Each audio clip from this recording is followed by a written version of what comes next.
2020 Toyota Highlander Interior Review, delving into the details.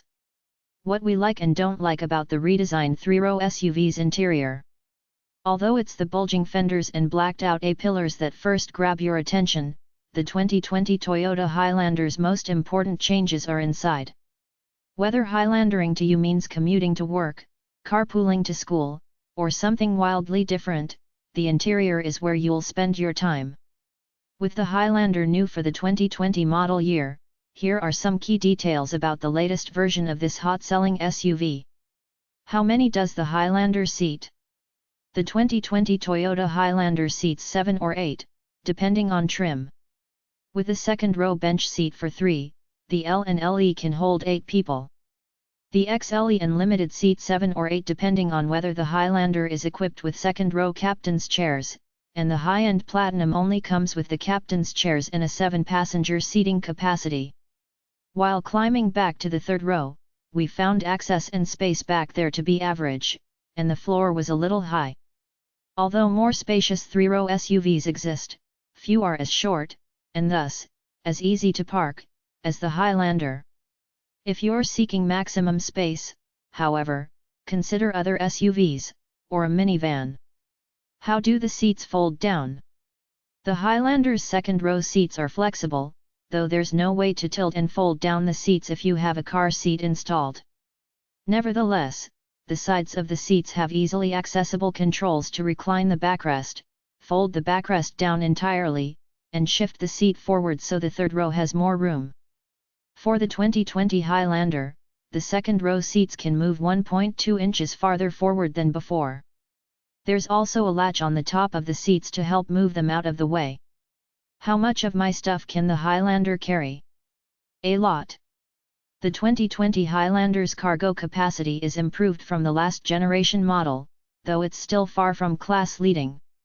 You'll find 16.0 cubic feet of space with the third-row seats in place, 48.4 cubic feet of space with the third-row seats folded down, and 84.3 cubic feet of space behind the front seats.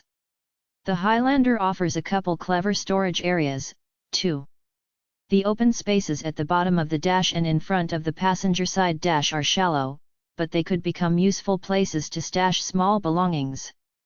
Other storage spaces in front include the cup holders, door pockets, and a deep but somewhat narrow compartment below the center armrest. If Qi wireless charging is of interest, be sure to check whether your phone fits the tray.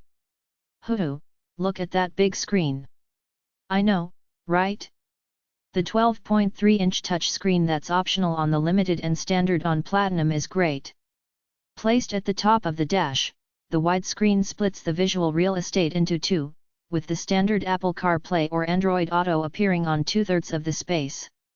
An on-screen button or sideways swipe is all you need to switch the screen segments places, if you wanted fuel economy or climate control info closer than the NAV screen.